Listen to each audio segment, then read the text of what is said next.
Vamos orar por elas?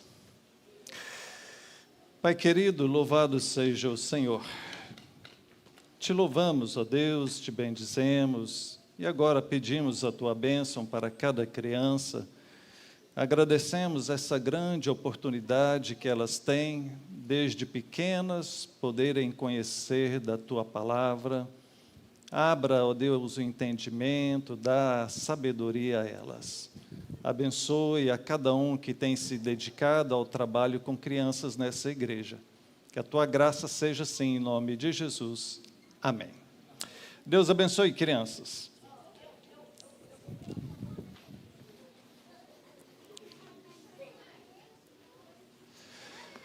Boa noite, meus irmãos. Graça e paz no Senhor Jesus.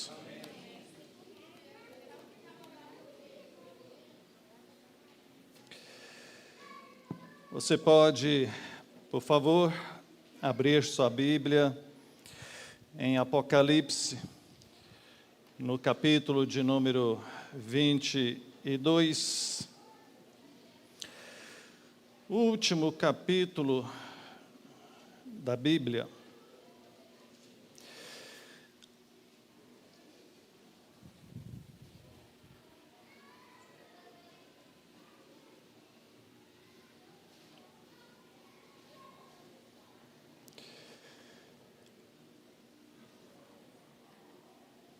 Nós vamos ter agora, daqui a 2 semanas, dia 22, a comemoração dos 47 anos da nossa igreja.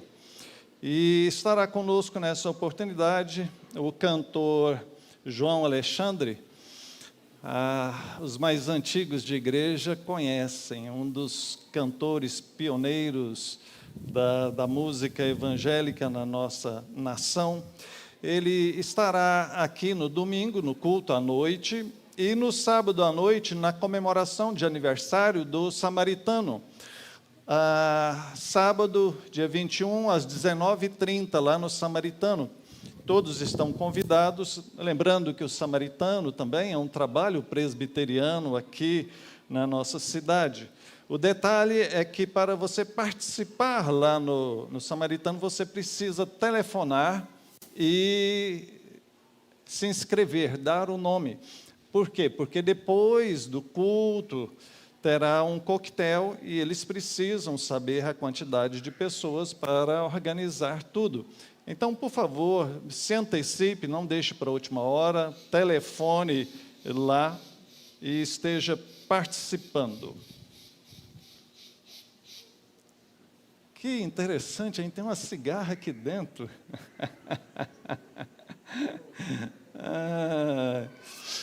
Não me perturba. Queridos, então, vamos ao nosso texto, Apocalipse, capítulo 22, o verso de número 12 até o verso 17.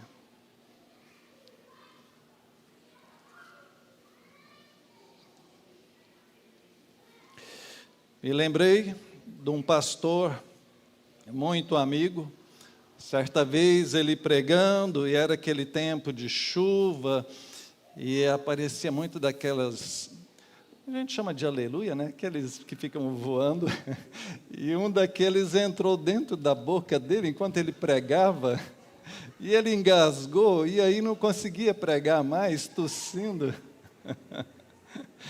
Essas coisas que acontecem.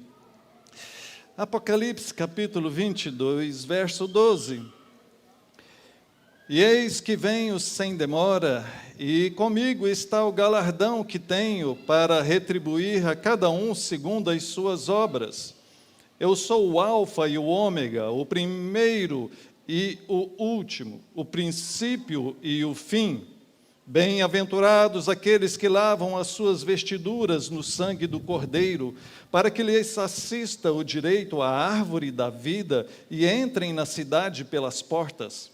Fora ficam os cães, os feiticeiros, os impuros, os assassinos, os idólatras e todo aquele que ama e pratica a mentira.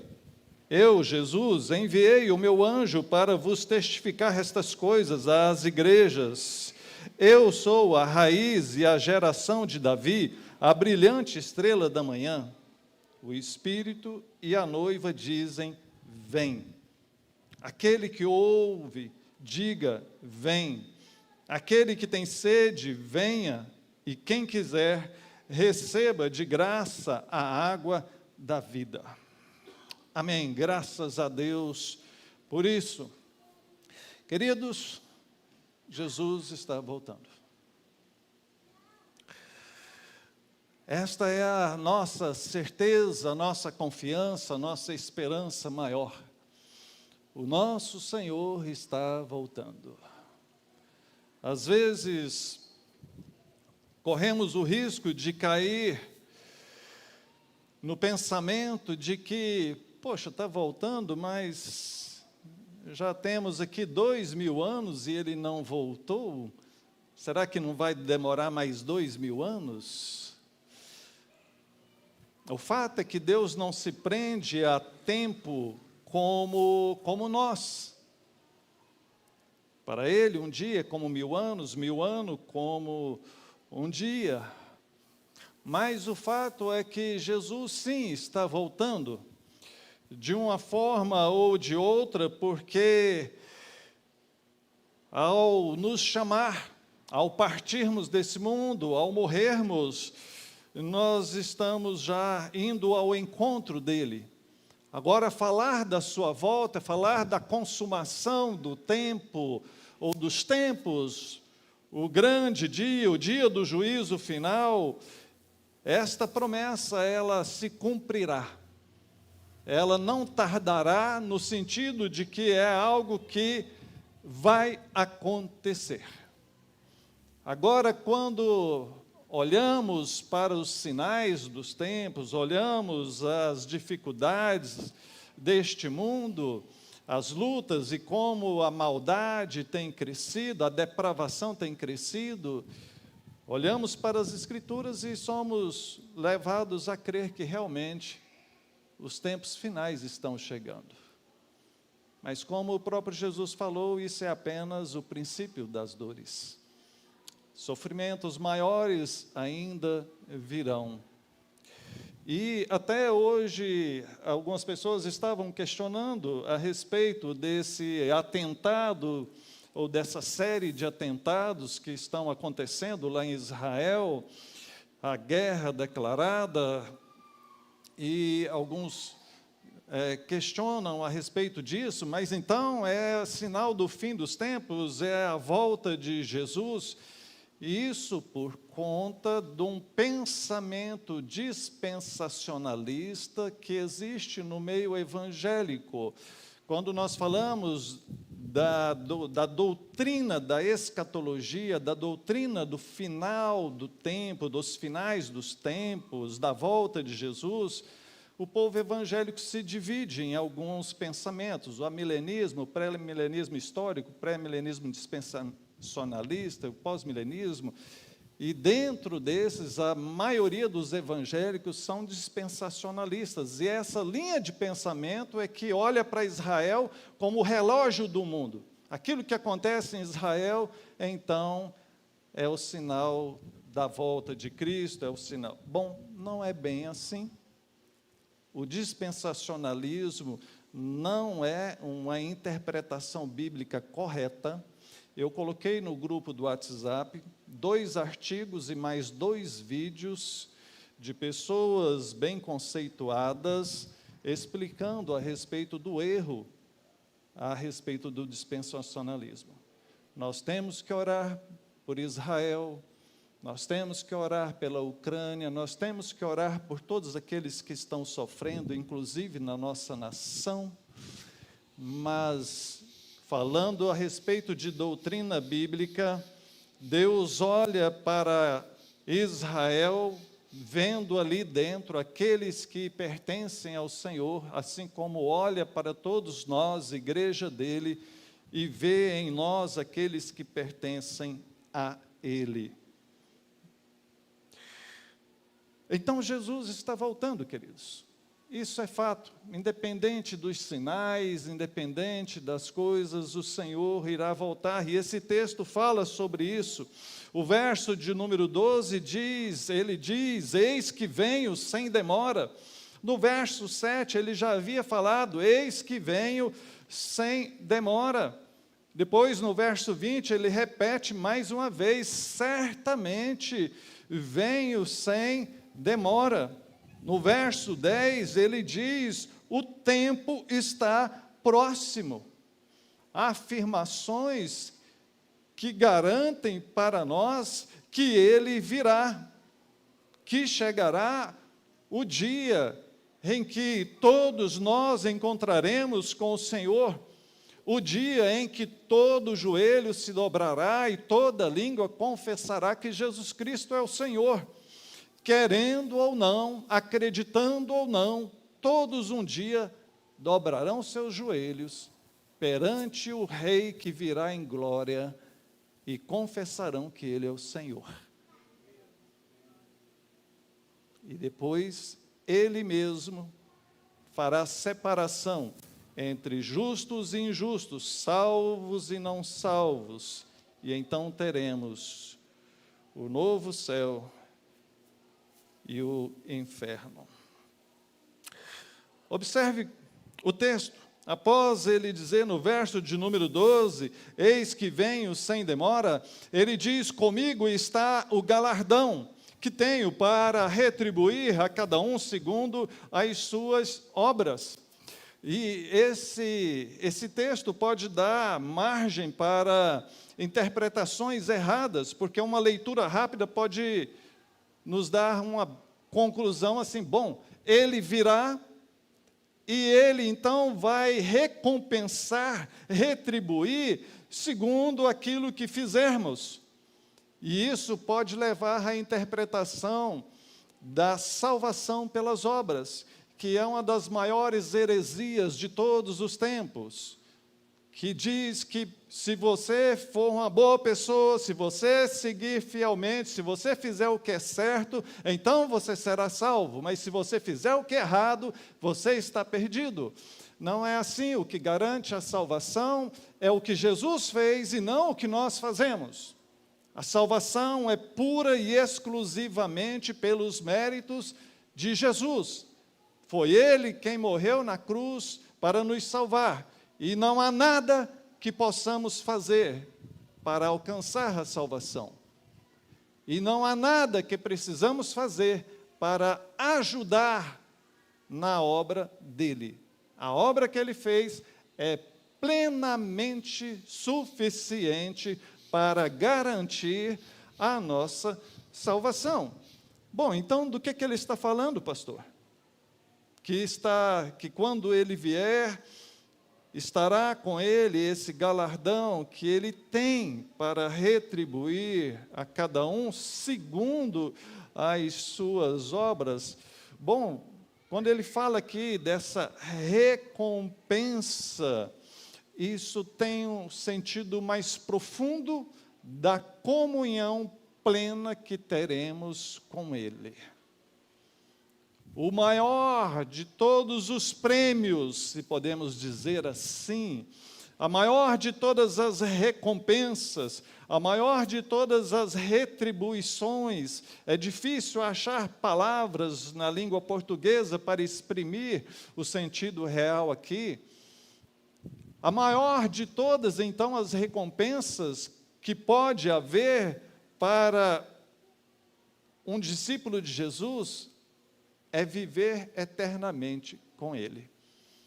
É isso que Ele virá fazer. Ele virá trazer a sua pessoa até nós e conosco viver eternamente na glória. É essa a recompensa. Não imagine que lá no céu você será recompensado com dinheiro.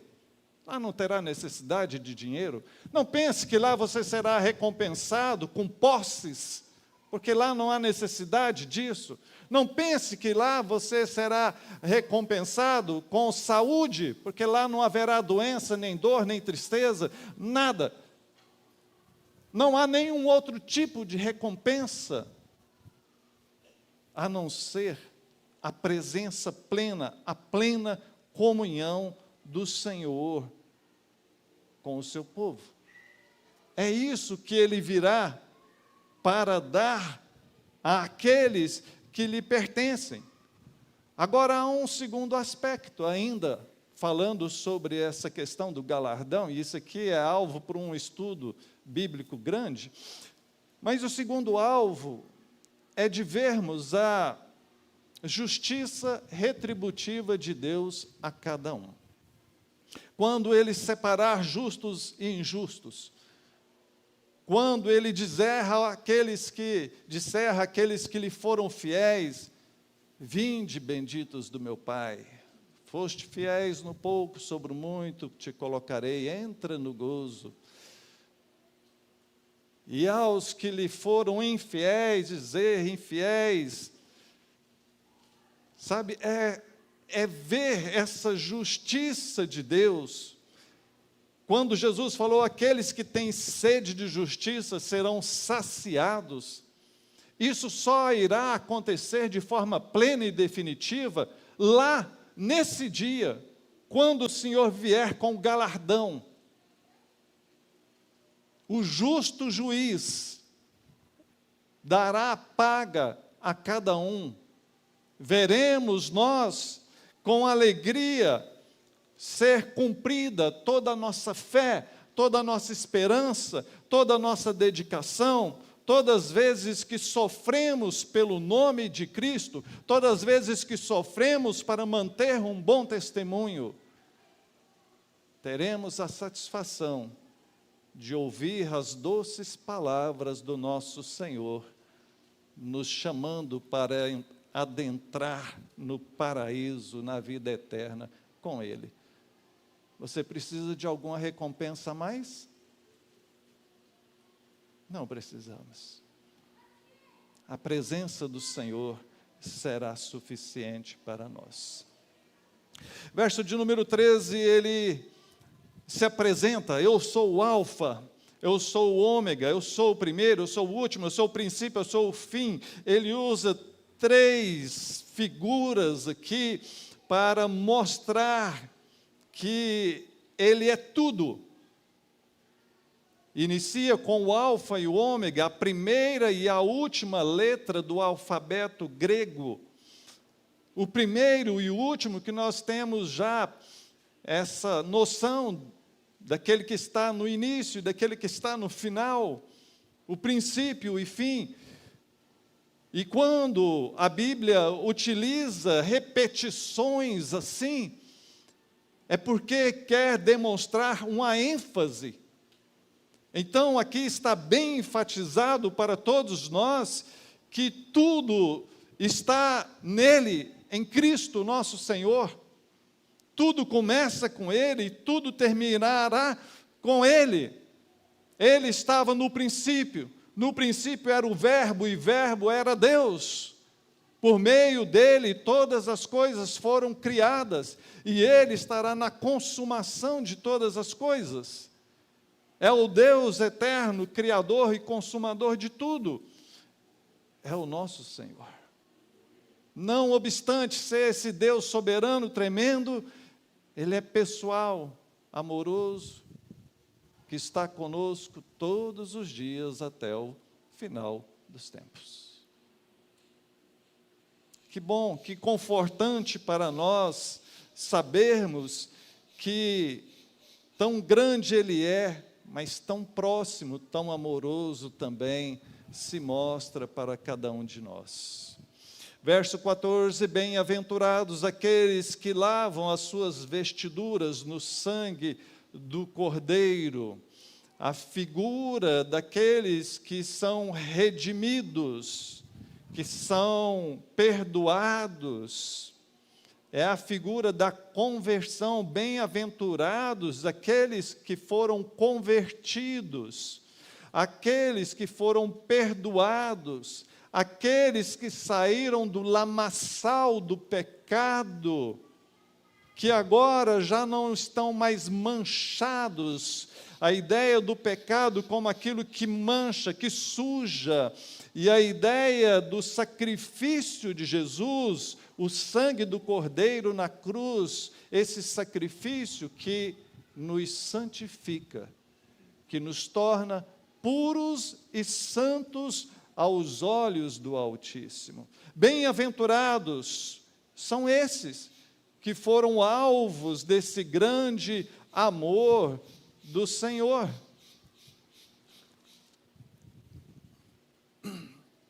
Diz o texto que o Senhor fez isso.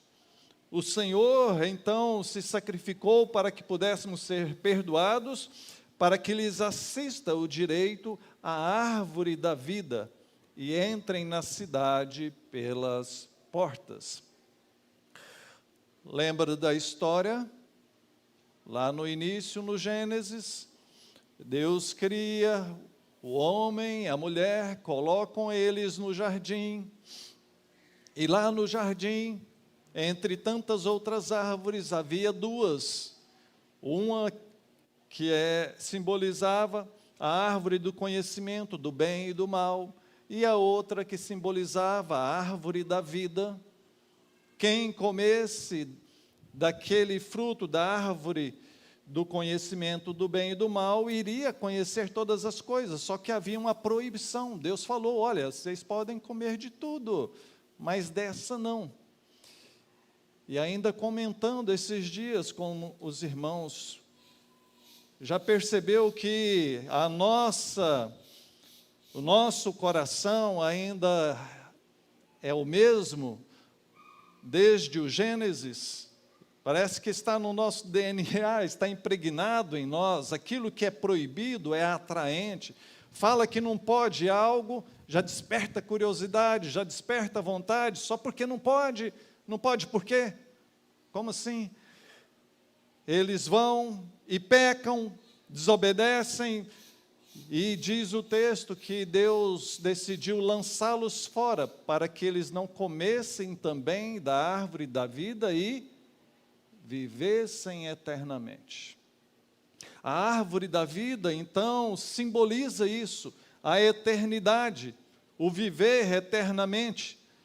E perceba, então, como agora fica mais claro para nós, aqueles que foram lavados pelo sangue do Cordeiro, aqueles que foram perdoados, ou seja, aqueles que foram salvos, quando o Senhor voltar, eles terão direito, terão acesso a essa árvore da vida.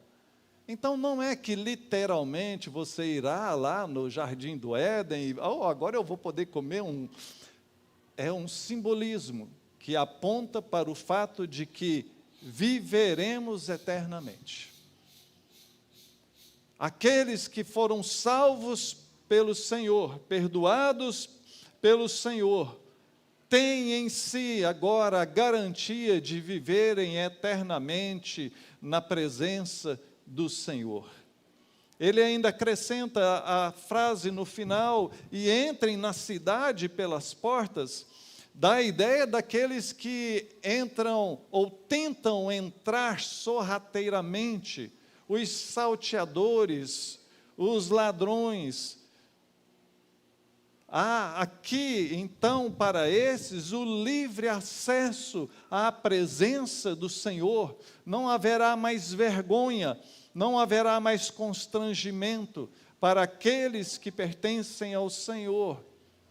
Terão, então, a presença e todos os privilégios de viver junto com Ele na morada celestial. Verso de número 15. Fora ficam os cães, os feiticeiros, os impuros, assassinos, idólatras e todo aquele que ama e pratica mentira. A lista não é grande, a lista não é exaustiva, não é o objetivo da Bíblia aqui descrever todos os pecados que poderiam levar alguém a não entrar no céu. Aqui é apenas algumas citações, tentando assim, ou melhor, mostrando assim, que aqueles que vivem na prática do pecado, eles irão ficar de fora. Eles não entrarão nessa cidade santa, no paraíso, na vida eterna. Por quê? Porque ali não cabe aqueles que ainda não foram lavados, redimidos pelo sacrifício de Jesus. Ora, aqueles que já foram alvos da graça salvadora do Senhor, eles não vivem mais na prática do pecado. Pessoas que agem com violência, pessoas que buscam as feitiçarias, as bruxarias, aqueles que vão para o lado da imoralidade sexual, os impuros, aqueles que vão para o lado da violência, os assassinos, aqueles que praticam a idolatria. E é interessante porque no meio desses aqui, ele coloca a questão da mentira. E talvez para nós brasileiros, poderíamos falar assim, poxa, mas no meio de uns pecados tão sérios, colocou um pecadinho. Aliás, no nosso país até se celebra o dia da mentira. A mentira é algo tão sério, queridos, que Jesus, ao falar sobre a mentira, lá em João 8, verso 44, ele diz que o diabo é o pai da mentira, e que aqueles que praticam a mentira se tornam como o diabo, praticante da mentira. Mentira é algo sério, não brinque com isso, não menospreze essa prática pecaminosa que a Bíblia condena. Atenção, porque somos chamados a ser um povo que vive em santidade, um povo que foge de todo tipo de pecado. Aqueles que foram iluminados, agraciados, redimidos, lavados, é a figura que é mostrada nesse texto. Se tem a prática da mentira, ainda tem um pecado sujando, manchando a sua vida, o seu testemunho. Verso de número 16, eu, Jesus, enviei o meu anjo para vos testificar estas coisas às igrejas. Ele aqui fala a respeito do anúncio das verdades. Ele fala a respeito deste anjo que ele envia, e quando você lê o Apocalipse, é cheio dessas figuras espirituais, até meio complexas de se entender, mas ele fala a respeito do anjo da igreja, ele fala a respeito de anjos vindo dos céus. Então, os comentaristas ficam meio divididos aqui, se ele está falando a respeito de um anjo que veio e falou para João, e ele registrou, escreveu o Apocalipse, como nós ficamos conhecendo, ou se ele está falando a respeito de líderes religiosos, como um pastor, como um pregador. Seja um ou seja outro, não importa, o fato é que Jesus sempre nos adverte. Ele não nos deixa enganados, Ele sempre envia a sua palavra, envia pessoas para nos orientar, para nos alertar, para nos advertir, para nos consolar. Ele fala através do Espírito Santo no nosso coração, quando o buscamos, quando meditamos. Em todo tempo o Senhor vai nos orientando. Quanto mais a sua igreja, Ele orienta a sua igreja. Na segunda parte do verso 16, ele diz, eu sou a raiz e a geração de Davi, a brilhante estrela da manhã. Mais uma vez, ele volta a se apresentar aqui, é como que ele dando sempre as suas credenciais, mostrando quem ele é, trazendo aqui a genealogia, vindo lá de Davi, comprovando que ele é o Messias prometido no Antigo Testamento, ele é a brilhante estrela da manhã, ou seja, toda honra, toda glória sempre vai pertencer a ele.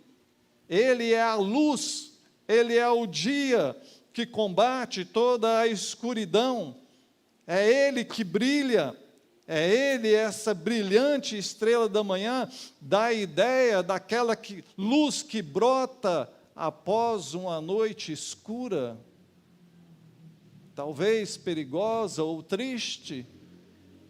Chega amanhã, o sol nasce, as misericórdias do Senhor se renovam, e a luz do Senhor sempre virá ao nosso encontro, porque o Senhor nunca nos deixará, nunca nos abandonará. É Ele a luz verdadeira, é Ele o caminho, a verdade, a vida, é Ele a luz que nos guia, é Ele o caminho da salvação. Não há outro caminho para a salvação, a não ser através de Jesus Cristo.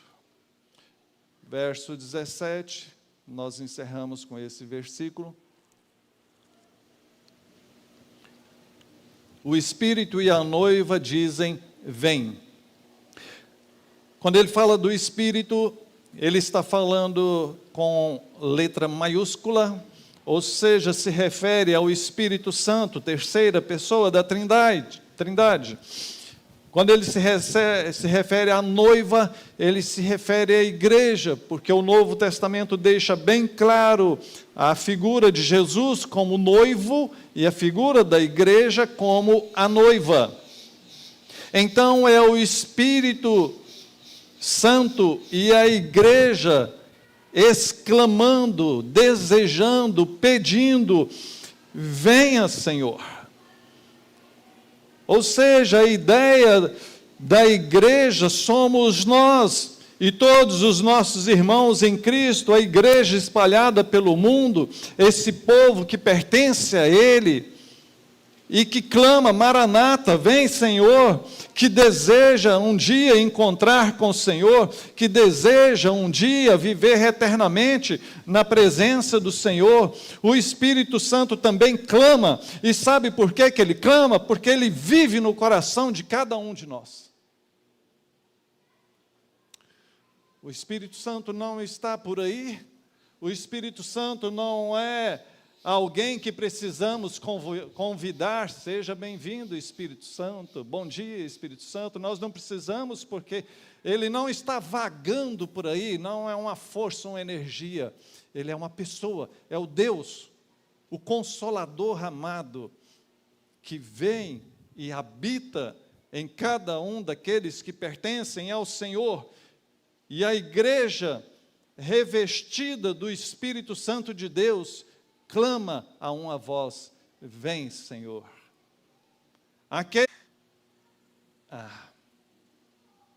A minha preocupação é essa, entendem?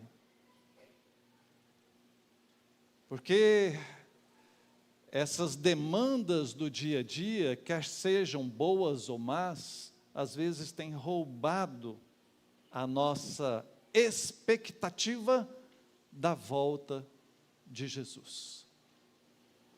E aí podemos e corremos o risco de começarmos a amar mais este mundo do que a Deus, a desejar mais que o Senhor nos dê mais tempo de vida aqui, para que possamos fazer mais isso e mais aquilo, ao invés de clamarmos, vem, Senhor. Se porventura, meu irmão, minha irmã, isso tiver no seu coração, seja sincero, ore ao Senhor e comece a mudar, a ressignificar, a palavra do momento, a ressignificar isso no seu coração, na sua mente, a começar verdadeiramente, sinceramente, a desejar mais a presença de Deus do que os prazeres deste mundo. somos a igreja do Senhor, temos o Espírito do Senhor, e o Espírito deseja a vinda do Senhor, e nós também devemos desejar. Aquele que tem sede, venha. Temos aqui, queridos, 3 convites. O primeiro é do Espírito e a noiva.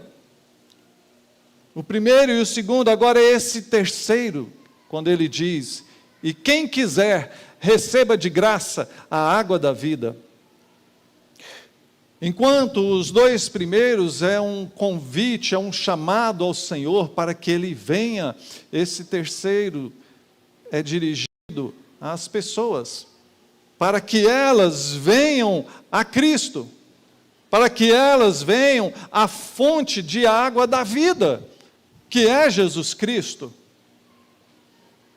Aqui não estamos abrindo para a graça geral, como se quem quiser, então, basta vir e será salvo. Não é esse evangelho barato que se prega por aí, é o anúncio dessa graça, dessa fonte da vida que está no Senhor Jesus.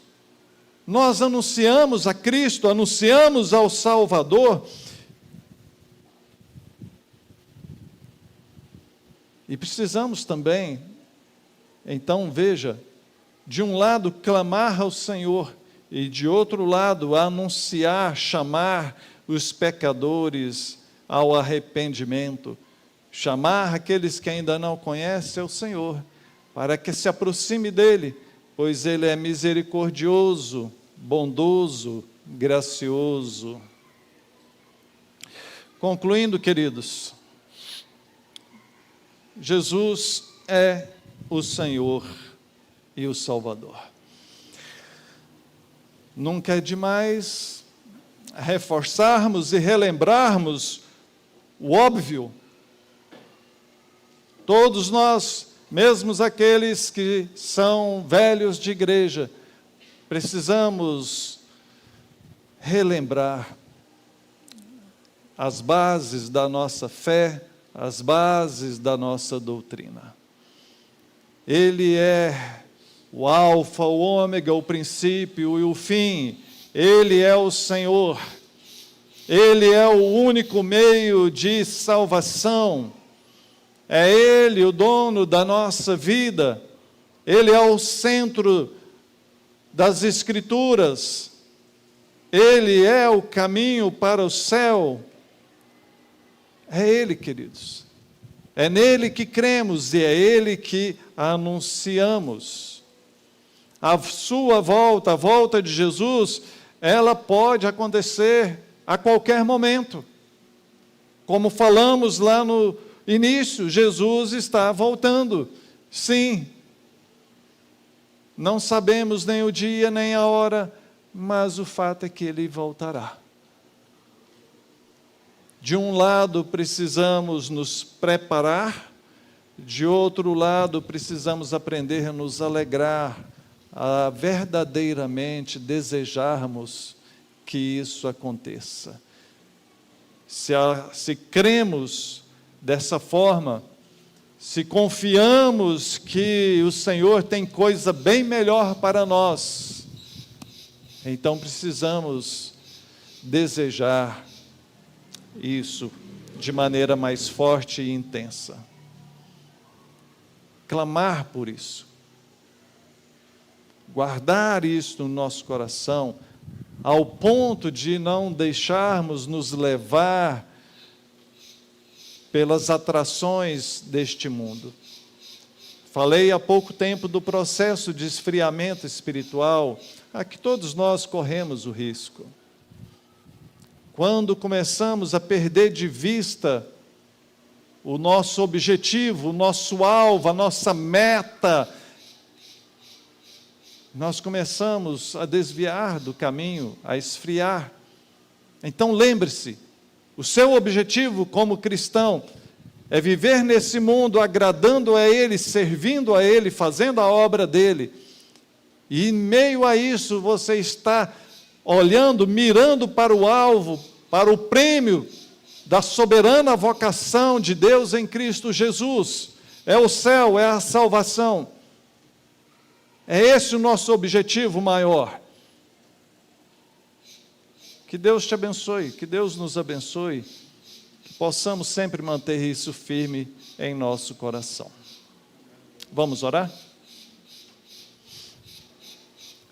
Pai, bendito seja o Senhor. Muito obrigado, ó Deus, por Tua palavra. Muito obrigado por tudo que o Senhor fez por nós. Graças te damos, Pai. Cremos que o Senhor é o único Deus, o Deus Todo-Poderoso, e que um dia encontraremos com o Senhor. Cremos que tudo que está registrado na Bíblia é a pura verdade. O Senhor virá, e então viveremos eternamente com o Senhor. Abençoa, ó Deus, a Tua igreja. Leva-nos, ó Deus, a clamarmos: Maranata, vem, Senhor Jesus. Leva-nos, ó Deus, a termos verdadeiramente esse anseio divino em nosso coração. Tira de nós, ó Deus, tudo aquilo que às vezes nos afasta do centro da Tua vontade. Sustenta a Tua igreja, sustenta o Teu povo, nós te pedimos em nome de Jesus. Amém. Que Deus nos abençoe. Presbítero Mário, por favor.